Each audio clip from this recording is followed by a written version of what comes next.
Welcome back at WNST, Towson, Baltimore, and Baltimore Positive. We are positively into a football season in the middle of a plague. They're trying to play football. Luke Jones has been trying to run around Owings Mills and follow the Orioles as they do their thing. And for all of us who cover football, I have tried to sort of get back into the swing of things here as training camps are opening. The season starts a little later than usual on the calendar on September 13th. I have no idea if the Cleveland Browns are coming to town or not. I have no idea if the New England Patriots are going to compete or not. None of us do, but some folks still cover the game as though nothing ever happened. Brent Sobleski's one of those guys. He's an NFL analyst at Bleacher Report and a frequent visitor around these here parts from the fighting heartland of Oh, How I Hate Ohio, where he's between two bad football teams in Cincinnati and Cleveland. We welcome you back onto the program. Washing your hands, wearing your mask, staying safe. How's it going out there, Brent? I'm doing well. I hope everyone listening is also staying safe and healthy, and that's the best we can hope for everyone at this moment. And I'll be quite honest with you, Nestor, when it comes to Ohio and football, you know how much the Heartland loves the sport. It was a big deal when they announced this past week that there will be no fans in attendance to any of the professional or collegiate games. So we'll see if that changes, but it could be a very different look for those diehard fans here in the Midwest. That's one hell of an empty horseshoe in Columbus now, isn't it? Cavernous would be the correct term there. All right, well, let's start at the top here. Are you buying what they're selling as a human being? You know, I mean, I know you out in the Twitter world and the Facebook world and whatnot. At the face of this, I cannot sit here and have you tell me about the incredible backfield of the Ravens and how their draft class. You know, I'll hear all of that, and I'll also hear the opt-outs and who's not going to play. But I'm not really buying that they're going to get through this thing with integrity. Now, I've come to terms in the last 2 weeks in watching baseball not really care about its integrity, just caring about getting the games in, no matter what. If the NFL is going to go down the no matter what category, I guess they'll finish the season. I'm very, very dubious about the integrity of all of this. In many ways, not just the theoretically about putting players at risk and whether morality, forget the morality. I'm just talking about the virus itself and what pandemics do and whether they're going to get away with this and actually play football games or not, and whether there's going to be a winner in Tampa in February. Well, Nestor, looking at, I think, the recent interview that came out in the Wall Street Journal became a microcosm of the way many are looking at this season. Now granted, that roundtable discussion that also included Cam Newton and Todd Gurley which means it was prior to the actual NFLPA and owners' agreement and how the league's going to proceed moving forward. But the fact that OBJ expressed what a lot of people are thinking are the owners moving forward purely based on money has to come into question. Everything that's occurring right now, all of these opt-outs are very personal. And we should respect everyone's decision when it comes to their personal health and their family situations. And so I have also stated the opposite in regards to ownership. I believe there's going to be a season, come hell or high water. They're going to find a way to push it through, whether it's a complete season, a truncated version, or some mishmash Frankenstein version of everything in between. I expect it to be eventually completed. With that said, I believe everyone has the right to question the motive, to question why we're playing sports. You know, we can only take it through a personal lens. You are very outspoken about your wife's history, and it's awesome the way she's overcome. At the same time, looking through my lens, I have a wife who's a teacher. I have 3 school-age children under the age of 12, and it's very concerning. And you don't have the answers, and it doesn't seem like we have or going to get the answers anytime soon. You're preparing for school with no real plan.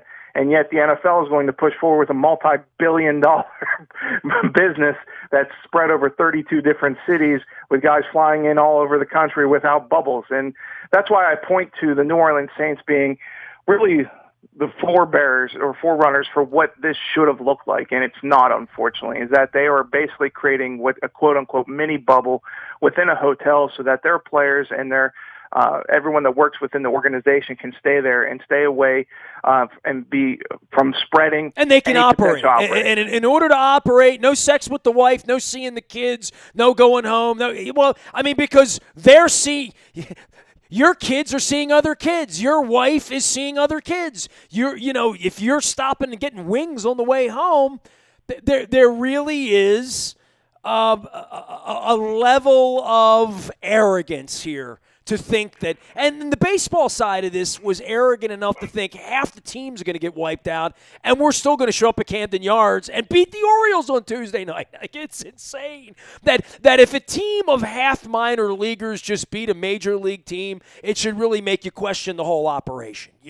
Absolutely. And the fact that we don't know lasting ramifications. And look, I'm not a doctor. I'm not an epidemiologist. I didn't stay at a Holiday Inn last night. But when it comes down to it, we're seeing studies that there could be potential long-term ramifications beyond just the mortality rate when you're looking at heart damage, things of that ilk. These are athletes who treat their bodies as temples, and some of them know that that's where their long-term financial security lies, and that it makes sense that if there's a player, and let's use what we've seen in the NFL so far, we've seen multiple defensive tackles opt out. Now, why specifically defensive linemen or even offensive linemen? Because the rate of obesity actually makes you a higher risk category when it comes to not only just breathing in general, but sleep apnea.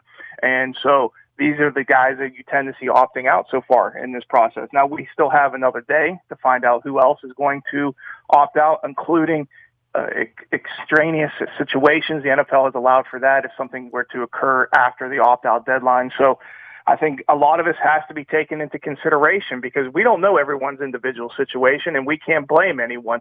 So when reporters ask Jack Del Rio what he feels about players opting out, his response should not be, well, I don't necessarily agree with it from a political point of view, but that clashes with what I am in a professional point of view. That is the incorrect answer. It doesn't matter what you think politically. It's not your decision. It's the individuals, and you have to respect what they decide to do. Brent Sobleski's here talking sense. He usually does that at Bleacher Report as well as on Twitter at Brent Sobleski out in Ohio. All right, so the Ravens are in now, and I've seen sort of the hazmat situation that they have going on out there, and Luke Jones, our reporter's been on that as well, and the way they're going to try to conduct this and the testing, and I found it fascinating on Sunday night, before the whole thing gets going. And I know John Harbaugh pretty well, and I could see John standing in front of all the players and adjusting his reading glasses and saying, we're in all this together, and it's personal responsibility, and Earl Thomas, you can't be out there doing your side thing, and this is serious. If any of us gets this, it's going to screw our season up. It's going to affect our ability to win. And then I see Doug Peterson pops 30, and it really, you can say this is like safe sex, but it's not like safe sex because, just going anywhere, just touching a doorknob, just stepping into an elevator, there could be anything that could grabbing an Amazon package the wrong way, whatever, right? Anything could make this happen, but it really does strike home where the Eagles are doing all this stuff to keep everybody safe, and their head coach pops 30 before camp starts? It became very real for me, Nestor, and just to give you a personal story. On Mother's Day, I spent the entire weekend in the hospital. I had emergency appendectomy. Great time to have it, right? But at that time... I had mine during Chernobyl in '86, if that means anything to you. So. Yeah, at that time, or anything like that, when you were... because that was early in this process. And so your eyes are opened. And that's really what we have to look at. We can't be selfish in this moment. We have to be empathetic to everyone around us, your teammates, your coaches, your families, your friends. And that's really, to me, the biggest disconnect we've seen throughout this entire process. And you will have disciplined players who are capable of not worrying about the off-the-field stuff, that they want to stay in their quote-unquote mini bubble, that they're team first, and they're making sure that the game takes precedent over everything else, including their families. And although you can include their families being part of that precedent because they're staying away from them and potentially, any infections. So I think looking at it the way that we are is that individuals have to take responsibility. They have to understand it's more than about themselves. They have to realize that they can't be selfish, that they have to look out for everyone, and that we need to come together not only as a team, not only as a league, but as a country, and to get past this finally. And unfortunately, we haven't reached that point. Brent, for you on the field and here in Baltimore specifically, like, look, they're playing baseball here. I'm watching it. I've talked about the integrity of it and whether they will finish even 8 weeks of this and playoffs and who makes the playoffs and God knows. And I really thought that teams would just forfeit games, like Little League. Literally, if you couldn't play, you would just forfeit. I didn't realize that we were going to rip the schedule apart. I figured, if you can't make post that night, you only got 7 players. Johnny's family's at the Shore House and they don't have enough outfielders. You forfeit the game, right? I don't know how football will handle this, but watching baseball do it and watching how bad our baseball team is, right? The only hope would be some forfeitures, right, to get them to the playoffs. That I look at football and I wonder how they're going to handle it, how they're going to structure it. But I know one thing: we got the best team in football, right? Like, I should want us to play, right? And I should want us to finish the season. I should want us to win the Super Bowl. But I don't know what the hell it means when I can't high-five anybody next to me. I'm not going to any of these games that I'm aware of yet, and I certainly don't think there's going to be a parade down Pratt Street if Lamar goes 13-3 and they squeak out some playoff games played in some bubble in Arizona or something. I don't know, right? Like, I there is a part of this that's a little bit like the Willy Wonka ride, right? Like, I have no idea how the boat's going to go, which direction this thing's going to go in, but I am a little frightened for them in trying to pull this off, to sort of pull the country together and all this rah nonsense that we're going to fight the virus with a red, white, and blue flag. We're going to fight the virus with science and being smart. This isn't smart. I guess it might be entertaining on Sundays, right? Like, I sort of get that. The baseball part of this and the hockey part, the two things that I prefer to watch more so than the NBA, have not been even remotely entertaining at all. My wife is watching Nat Geo, and we're watching monkeys and bears and stuff on TV that's far more interesting than the Tampa Rays and the Orioles playing sort of kind of fake baseball on a weekend. I mean, just to be honest, like, and this is really going to change people's relationship with sports to some degree. The NFL trying to pull this off and get to the field, it better be good on Sunday if they're going to go through all this. That's all I'm going to say. Well, first of all, I think we should just expect an outbreak. It seems inevitable. We know it's going to happen. We know within the NFL schedule that there's contingencies that's been placed for them to adjust on the fly. So, for example, if you look at weeks 2 and 3, you see that there are fewer divisional games that would matter long-term for playoff implications because it's something where it occurred week 1. They can wipe out weeks 2 and 3. So that's just one example of what they placed in there. So it's possible if something were to occur. Now, with that said, Nestor, while you and your wife were watching Nat Geo flicks, I've been watching professional wrestling. And look, I'm a professional wrestling fan, but the reason I bring it up is it could serve as a pseudo template for the NFL. If you look at the All Elite Wrestling, which is the direct competitor to WWE, which has only been around a year, it's owned by Tony Khan. Tony Khan is the co-owner for the Jacksonville Jaguars. So he could have essentially put forth what the NFL can do and what they have done as an organization. Yes, they're flying in people from all over the country as part of their talent, but they're consistently testing every single time anyone comes in the offices. They are isolated from their talent from the entire rest of the organization. They have kept fans away. So these are things that the NFL, simple things the NFL can do, looking as professional wrestling as that blueprint by one of the league's owners to emulate once we get into the season. But they can tell their baseball players don't go out to an adult establishment, and these guys aren't going to listen, man. I mean, like that's part of the deal, right? I mean, that's sort of built in that these guys aren't going to listen.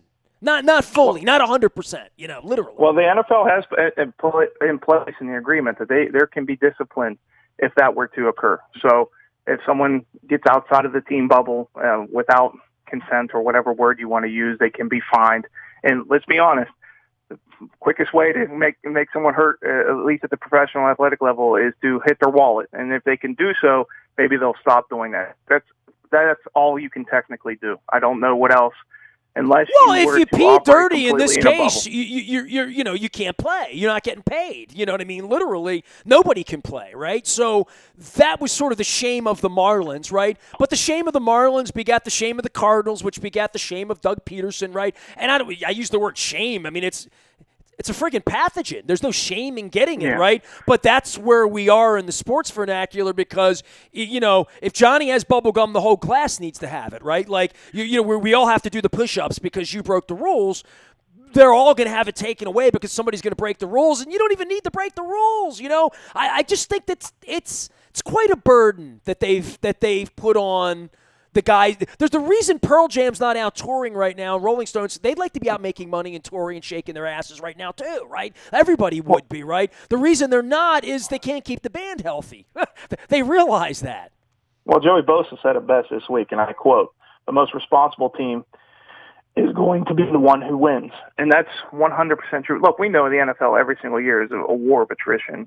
Usually the healthiest and deepest teams are the ones standing at the end. But in this case, that is taken to the nth degree because you're going to try to hope who can not only stay injury-free but healthiest from a pathogen point of view. And that's really what the goal is. So, yes, looking at your Baltimore Ravens, they may be the most talented team in the NFL, but if you have an outbreak, now you have a setback, and you're not the best team in the NFL. Or you have guys opting out, and you have questions on the roster. These are all things where teams are going to have to overcome this year, and it's going to be different than anything we've ever seen, and that goes obviously without saying. But the way that roster management is going to occur, general managers are really going to be pushed to the brink in trying to put competitive teams on the field week in and week out while trying to keep them within the parameters of what the league's asking so that there isn't further outbreaks. He is Brent Sobleski. He is at Bleacher Report. You can find him out on Twitter covering the National Football League. All right, this is the portion of the program where we just pretend there's no pandemic, we pretend there's no COVID, and we just talk about who's got the best team. Us, right? Well, I tend to believe in you need to knock the king off the crown before you can crown yourself. We would have beat the Chiefs if those dirty Titans wouldn't have come in and done us dirty. Look, I agree Baltimore Ravens are one of the very best teams in the NFL, but the thing is, when you sit in a division where you also have the Pittsburgh Steelers, and look, I know we want to write off the Steelers, but that defense is downright nasty. They have a bunch of offensive weapons, and now this is a big if. This is a big if along the way. Ben Roethlisberger is healthy. That's going to be a hell of a competition at the top of the AFC North. And then you add in the Chiefs and we'll look at where they stand. I think the Ravens are very good, no doubt about it. I love Lamar Jackson. You know how I wrote glowingly about him last year and his development. But at the same time, you're going to have others rising to the occasion because I believe the talent is there, especially in such a questionable season when it comes to all the added caveats to what's going on, that any team could emerge. It could be a surprise team, and we just don't know just based on how they handle all this adversity. Well, for us and for DeCosta and for Harbaugh and Dick Cass, and I've said this all week long as they open up, the Ravens have had such a professional organization for so long, run by the same people. They have a building out at the edge of the woods, right, that they have just remodeled where it is bigger and larger and wider and more distance. They have a facility that and a team of doctors. Like, they might be the clean team. You know what I mean? Like, I wouldn't – the Cleveland Browns, the coach doesn't even know the players yet, right? Like, and the players don't even know where the building is, and the people in the building don't know where their office is, and like, that's different than what they've done in Owings Mills here.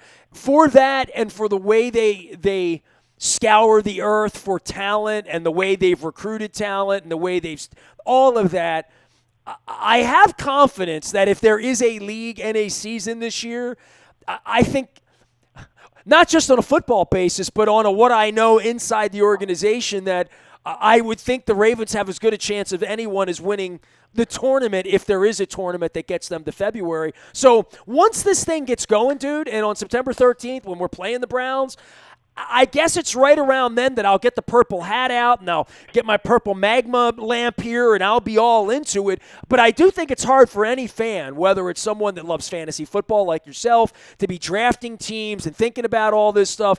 And even you can't even gather to get the beer and the pizza that you usually get, and the wings in the basement and all of that. There's a little bit of Missouri in me that I'll believe it when I see it, and when I see it, I'll cheer it, right? And if it's good, I'll say it's good, and if it's awful, like this brand of baseball's been, I'll say it's awful, right? Like hockey, man. I love hockey. My wife put it on the other day. My wife and I met at a hockey game. We love hockey. She put it on, and I said, it's like they're playing on ice in like a garbage bag. You know what I mean? Like, there's nothing about this. It feels like a fake tournament in some way. It feels like an exhibition or an all-star game or a practice or something. It's just weird. I know the NFL better overcome that to some degree, in addition to bad officiating, a pace of play, long time, all the things we accuse them of being, right? There'll be no cheerleaders. There'll be no noise. I mean, I watch television where there's canned laughter and all of that. I wonder how this is going to get pulled off, and there's part of me that's getting the popcorn and wants to eat it, and there's part of me that wants to be the world's biggest Ravens fan because that's kind of what I am. But I've seen all of this through the lens of, what the hell are you guys doing? It's a plague. Let's heal thyself. Heal all of us, and not have more people die or give the perception that this orange creep running the country wants us to have, that everything's okay and it's safe. It's not. It's really not. I've had friends die this month. It's not. Well, to your first point, I'm not trying to dissuade the seriousness of the conversation, but when it comes to football, I think you're absolutely correct in the assumption that this is going to be a veteran-laden type of system. When you have when you have the consistency with certain franchises, Baltimore, Pittsburgh, Kansas City, San Francisco, New England, et cetera, those are the teams that are going to be at a distinct advantage. Absolutely so, because the systems are in place, the coaches are in place, the majority of the players are in place, although not necessarily in New England. That's a different story. So those were the teams most likely to compete. But when you're looking at it from a humanity point of view, I think what the NFL can provide for us is an escape. And I know that's a cop-out answer. I understand that completely. You got that from the guy. Did Roger give that? What page is that on in Roger's manual? Look, I'm going to be honest with you, Nestor. I have reservations. I have questions. I think that's firmly established with everything we've discussed today. But at the same time, I still would like to see football played. It's a big part of my life. It's a big part of everyone's life. I want everyone to be safe. I want everyone to be healthy. And I want to eventually reach a point where we can move on with our lives like we could expect. And that's what makes me so angry most of the time on a daily basis, is that if we all would have just came together for a certain period of time, whether it had been 3 months, 4 months, much like Europe did, we could be to the point where this could be done relatively safely. But we haven't. And to me, that's the real disappointment in all of this, is that the fact we still have to have those conversations so many months into the entire process. What kind of dog do you have, man? I mean, it's great. I love real sounds on my show. It's awesome. Lets me know you're alive out there, man. I have a Pity, so he's just a big old dummy. But we have, as I told you before we come on the air, we have guys working on and around the house. So he got a sniff or heard a sound where he decided to go off a little bit. Big black Pity by the name of Vader. Dude, I have beautiful cat that we rescued from Baltimore Humane, Nala. It was her 3rd birthday on Monday. We gave her tuna fish, like real tuna fish, which I don't like the smell of very much. But she runs from the people that come to the house, but she runs after the bees and the birds. So, like, if a bird flies the window or a bee, it's like straight like a shark to the window. So I don't have those problems in the studio, but love the animals out there. So, a lot of pit bull owners in my audience as well. So, Brent, man, I appreciate you, and it's always great to have these conversations. I try to bring the grown-ups on and have the wise conversations around here about the bigger picture of all of this. And I hope we're on the phone in October talking about Week 6 and making the usual rounds. This is what I do for a living. I'm not rooting against sports. I'm rooting against death and destruction, and I'm rooting against sort of the false belief that this thing's closer to being over than the fact that we're going into the tunnel and have no idea where the other end of the tunnel is. And anybody running around on the streets right now out in society is moving this virus, closer to the breaking point than to extinction. I see. Well, the only way I can say it is this, as best as I possibly can. Stay safe. Wear a mask. Don't go out if you don't have to. Be around your family. And make sure you do everything possible to stay healthy. That's it. I mean, just worry about what you can do to help everyone else. And if everyone does that, then we'll be better off in the long term. Hang in there, man. Keep the kids and the wife safe out there in Ohio. And, dare I say, I mean, I usually make 2 trips to Ohio every year, right? I mean, I'm in Cleveland and Cincinnati every year. I want to come to Ohio, really, I do. But Nestor, you don't have to lie to me. I mean, it's nice that you have me on, and I enjoy a frank conversation. But let's be honest, we know you do not enjoy those trips. I enjoy Cleveland more than Cincinnati. Baltimore wins more often. No. I enjoy Cleveland more than Cincinnati because I get indigestion from that chili they feed me at halftime in Cincinnati. Skyline. Yeah, man, That's a rough. I mean, I do it every year, like eating eating Polish food with my wife, just to get the indigestion going, just to let me know that. But Cleveland, I love Cleveland, man. I've always loved going to Cleveland. I loved Cleveland when it was a dump. So now that they fixed it up again, I love it. Hey, man, take care of yourself and stay safe out there. All right. Same to you, Nestor. Thank you. Brent Sobleski, he is out in Ohio doing it for Bleacher Report. You can find him on Twitter as well, tweeting things, and he really, really into like all sorts of comic book stuff, pro wrestling stuff, and beer, which is another thing we have in common. So go follow Brent Sobleski. Nasty at WNST.net finds me. We are merging Baltimore Positive and WNST.net. You'll start to see that change a little bit around here by the end of the month. We're putting the band together in a different way, along with Don Moeller and Luke Jones and Chris Pike and Peter DeLutis. My WNST team coming together to sort of ramp up a WNST 4.0 for y'all, and a new way of thinking about Baltimore Positive and everything we've built here over the last year and a half. So I think you're going to dig that. Major appreciation to all of our sponsors who make it happen. You hear them here every day. They're why we continue to do what we do, even in the middle of a pandemic. So make sure you're supporting them, including our friends all over the set. Pizza John's, Chicken Palooza's on for our friends at Johns Hopkins and the Children's Center, 10 cents from every box at Royal Farms donated to help our friends there. Make sure you're supporting our friends at Planet Fitness. They've been with us from the beginning. Very appreciative. They're cleaning things up around there. They want you to be safe. Planet Fitness and planetfitness.com. And our friends at Taharka. Did I have my Honey Graham ice cream backwards the whole time? I don't read from this often enough, but they use award-winning ice cream to serve up social change. Awaken more than just your taste buds. I'm out of ice cream. I got to get over to the freezer. That's always something to behold. I am Nestor. We are WNST.net, AM 1570, calm, local, and Baltimore Positive.